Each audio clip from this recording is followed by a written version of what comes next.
வணக்கம். திசைகளின் 10 மணி செய்திகள். 90 நாட்களுக்கு மேற்போகாமல் கூடுதல் காலம் தங்கியிருக்கும் அந்நிய நாட்டவர்களுக்கு உடனடி அபராதம் விதிப்பு. மலேசியாவில் 90 நாட்களுக்கு மேற்போகாத நிலையில் கூடுதல் காலம் தங்கிவிட்ட அந்நிய நாட்டவர்களுக்கு உடனடி அபராத விதிப்பு முறையை மலேசிய குடிநுழைவுத்துறை அமல்படுத்தியிருப்பதாக உள்துறை அமைச்சர் டத்தோஸ்ரீ சைஃபுடின் இஸ்மாயில் தெரிவித்தார். இதற்கு முன்பு மலேசியாவில் அனுமதிக்கப்பட்ட காலத்தை விட கூடுதல் காலத்திற்கு தங்கியிருந்த அந்நிய நாட்டவர்கள் சம்பந்தப்பட்ட அனைத்து விவகாரங்களுக்கும் சட்ட நடவடிக்கை மேற்கொள்ளப்பட்டு வந்தது. தற்போது நோய்வாய்ப்பட்டிருந்தது, விபத்து அல்லது பேரிடர் போன்ற நியாயமான காரணங்கள் அடிப்படையில் 90 நாட்களுக்கு மேற்போகாத நிலையில் கூடுதல் காலத்திற்கு தங்கியவர்களுக்கு காம்பவுண்ட் அடிப்படையில் அபராதம் விதிக்கப்படும் என்று சைஃபுடின் குறிப்பிட்டார். நாள் ஒன்றுக்கு 30 ரிங்கெட் அபராதம் என்ற விகிதத்தில் 30 நாட்களுக்கு 900 ரிங்கெட் அபராதம் விதிக்கப்படும். 31 நாள் முதல் 60 நாட்களுக்கு 1000 ரிங்கெட்டும், 61 நாள் முதல் 90 நாட்கள் வரை 2000 ரிங்கெட் அபராதம் விதிக்கப்படும் என்று சைஃபுடின் விளக்கினார். நிறுவனத்திற்கு சொந்தமான பணம் கொள்ளையடிக்கப்பட்டு விட்டதாக நாடகமாடுவதற்கு லாரி ஓட்டுநர் ஒருவர் தனது வயிற்றை சொந்தமாக கத்தியால் கீறிக்கொண்டதாக பினாங்கு திமோலாவட் போலீஸ் தலைவர் உதவி கமிஷனர் அப்துல் ரோசாக் முகமது தெரிவித்தார். நேற்று வியாழக்கிழமை பினாங்கு கலுகோர் பெர்சியாரான் மிண்டனில் நடந்த இந்த சம்பவத்தில் காயத்திற்கு ஆளான 32 வயது மதிக்கத்தக்க லாரி ஓட்டுநர் நிறுவனத்திற்கு சொந்தமான 3000 ரிங்கெட் பணத்தை உண்மையிலேயே சூதாட்டத்தில் இழந்துவிட்டார். அதனை மறைப்பதற்கு மூவர் அடங்கிய கும்பல் ஒன்று தன்னை கத்தியால் தாக்கிய பின்னர் ரொக்க பணத்தை கொள்ளையிட்டதாக கூறியுள்ளார். வயிற்றில் கீறல் காயங்களுடன் ரத்தம் வடிந்த நிலையில் லோரியில் காணப்பட்ட அந்த நபர் சிகிச்சைக்கு பின்னர் போலீசார் நடத்திய விசாரணையில் கொள்ளை சம்பவம் குறித்து முன்னுக்கு பின்னுக்கு முரணாக தகவலை வழங்கியுள்ளார். இறுதியில் தாம் ஏமாற்ற முற்பட்டதை அவர் ஒப்புக்கொண்டார் என்று ஏசிபி அப்துல் ரோசாக் தெரிவித்தார்.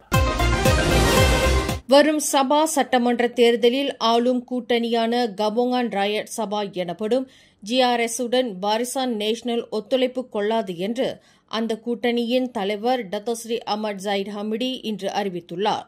எனினும் சபா சட்டமன்ற தேர்தலில் பாரிசான் நேஷனல் தொடர்ந்து பக்காத்தான் ஹரப்பானுடன் ஒத்துழைப்பு கொள்ளும் என்று துணை பிரதமரான அஹ்மத் ஜாயிட் குறிப்பிட்டார். ஜிஆர்எஸ்-உடன் எந்தவொரு ஒத்துழைப்பும் ஒட்டு உறவும் இல்லை என்று இன்று கோத்தா கினபாலுவில் நடைபெற்ற செய்தியாளர்கள் கூட்டத்தில் அஹ்மத் ஜாயிட் இதனை அறிவித்தார்.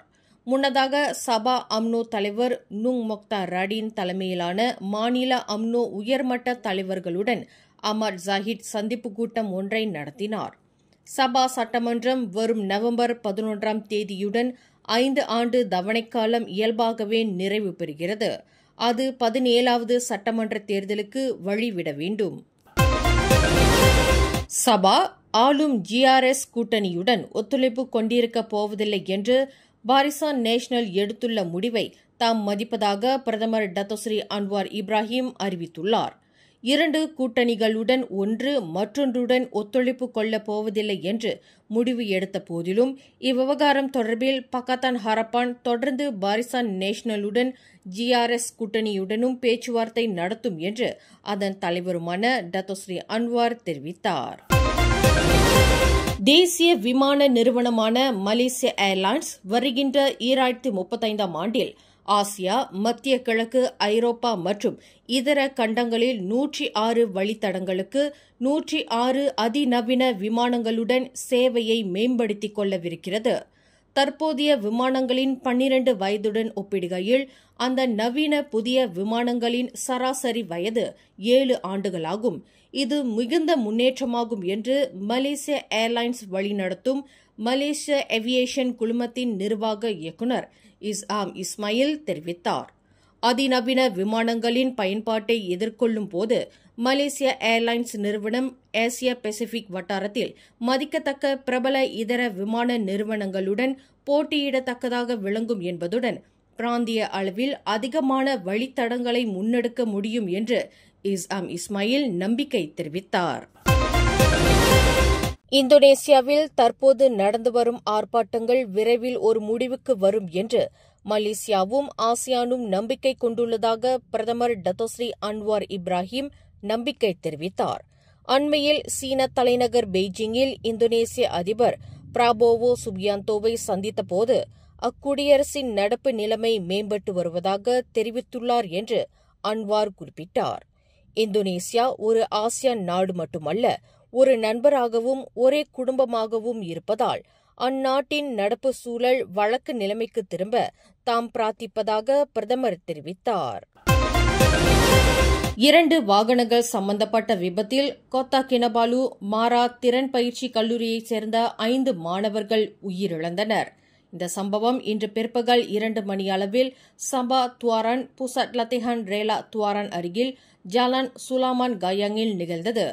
ட்ரெய்லர் லாரியும் மாணவர்கள் பயணித்த காரும் எதிரும் புதிருமாக மோதிக்கொண்டதில் 20 வயது மதிக்கத்தக்க 5 மாணவர்கள் பலத்த காயங்களுக்கு ஆளாகி சம்பவ இடத்திலேயே மாண்டனர். இடிபாடுகளுக்கு இடையில் சிக்கிய 5 உடல்களும் தீயணைப்பு மீட்புப் படை உதவியுடன் மீட்கப்பட்டன. 2026 ஆண்டுக்கான பட்ஜெட்டை பிரதமர் டத்தோஸ்ரீ அன்வார் இப்ராஹிம் வரும் அக்டோபர் மாதம் 10ஆம் தேதி நாடாளுமன்றத்தில் தாக்கல் செய்கிறார்.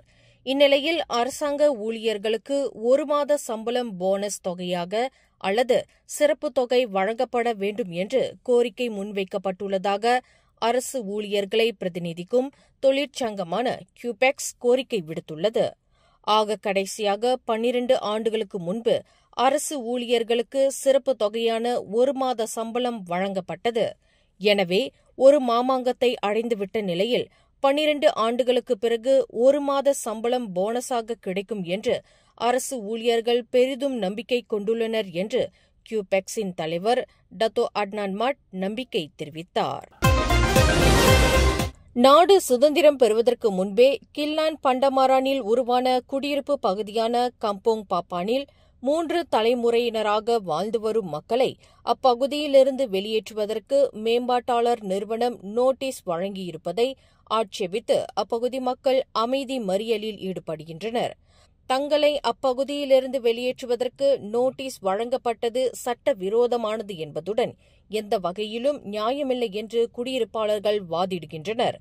தாங்கள் வெளியேற்றப்படுவதை தடுக்க தாங்கள் செய்து கொண்ட மேல்முறையீடு இன்னமும் அப்பீல் நீதிமன்றத்தில் நிலுவையில் இருக்கும் பட்சத்தில் தங்களுக்கு கடந்த ஆகஸ்ட் 26ஆம் தேதி மேம்பாட்டாளர் நிறுவனம் நோட்டீஸ் வழங்கியிருப்பதை மக்கள் கடுமையாக ஆட்சேபித்துள்ளனர். மேம்பாட்டாளரின் இந்த அராஜக போக்கிற்கு எதிராக தாங்கள் 66 போலீஸ் புகார்கள் செய்திருப்பதாக அவர்கள் குறிப்பிட்டனர். ஸ்கேம் மோசடியில் சிக்கியதாக நம்பப்படும் குவாந்தானைச் சேர்ந்த ஆசிரியர் ஒருவர் தனது வாழ்நாள் சேமிப்பான 2,30,447 ரிங்கெட்டை பறிகொடுத்துள்ளார். 40 வயது மதிக்கத்தக்க அந்த பெண் ஆசிரியர் சட்டவிரோத பணமாற்றத்தில் சம்பந்தப்பட்டுள்ளதாகவும் தற்போது விசாரிக்கப்பட்டு வருவதாகவும் தங்களை போலீஸ்காரர்கள் என்று ஆள்மாறாட்டம் செய்த நபர்கள் தொகையை ஏமாற்றி பெற்றுள்ளனர் என்று பஹாங் மாநில போலீஸ் தலைவர் யாயா ஒத்மான் தெரிவித்தார். இதன் தொடர்பில் போலீஸ் அதிகாரிகள் துணை பப்ளிக் ப்ராசிக்யூட்டர் காப்புறுதி அதிகாரி பேங்க் நகாரா அதிகாரி என்று கூறிக்கொண்டு ஆள்மாறாட்டம் செய்து அந்த ஆசிரியரை பயமுறுத்தியுள்ளனர் என்று யாயா ஒத்மான் குறிப்பிட்டார். ஜொஹூர் கஹாங்கையும் மிர்செங்கையும் இணைக்கும் FT50 பிரதான நெடுஞ்சாலை நிர்மாணிக்கப்படவிருக்கும் வேளையில் வன விலங்குகள் நெடுஞ்சாலையில் விபத்துக்குள்ளாகி மடிவதை தடுக்க அவை கடப்பதற்கென்று தனி வழித்தடங்கள் அமைக்கப்படவிருக்கிறது. நெடுஞ்சாலையின் மேற்புறம் வன விலங்குகள் ஒரு மருங்கிலிருந்து இன்னொரு மருங்கிற்கு கடந்து செல்வதற்கு மேம்பாலம் போன்று வழித்தடம் அமைக்கப்படும். இது ஜொஹூர் மாநிலத்தில் அமைக்கப்படவிருக்கும் முதலாவது வழித்தடமாகும் என்று மாநில சுற்றுச்சூழல் ஆட்சிக்குழு உறுப்பினர் லிங் தியான்சூன் தெரிவித்தார். மலாயா புலிகள், யானைகள், மலாயா தர்பீர், கரடிகள் முதலிய கொடிய வனவிலங்குகள் வாழ்வியல் இடமான சுமார் 31,000 ஹெக்டேர் நிலப்பரப்பில் நெடுஞ்சாலையை கடப்பதற்கு அதன் மேற்புறம் 8 மீட்டர் உயரத்தில் 200 மீட்டர் நீளத்தில் சிறப்பு மேம்பாலம் கட்டப்படும் என்று அவர் குறிப்பிட்டார்.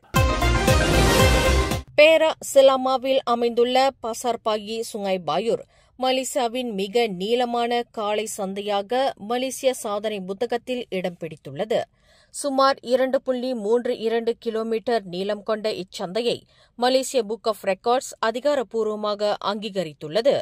இதற்கு முன்பு 2.1 கிலோமீட்டர் நீளம் கொண்ட பஹாங் தெமுர்லோ காளை சந்தையின் சாதனையை பசார்பாகி சுங்கை பாயூர் முறியடித்துள்ளதாக சிலாமா துணை மாவட்ட அங்காடி வியாபாரிகள் சங்கத்தின் தலைவர் முகமது எசாயூஹான் அவாங் தெரிவித்துள்ளார். வரலாற்று சிறப்புமிக்க இந்த சுங்கை பாயூர் சந்தை ஆரம்பத்தில் பெக்கான் ஜுமஹாட் சுங்கை பாயூர் என அறியப்பட்டு 1960களிலிருந்து ஆற்றங்கரையில் இயங்கி வந்தது குறிப்பிடத்தக்கது. மேலும் செய்திகளை தெரிந்து கொள்ள கீழே இருக்கும் பெல் பட்டனை அழுத்துங்கள். உங்கள் மகிழ்ச்சியை வெளிப்படுத்த லைக் மற்றும் ஷேர் செய்யுங்கள். தொடர்ந்து திசைகளோடு இணைந்திருக்க சப்ஸ்கிரைப் செய்யுங்கள்.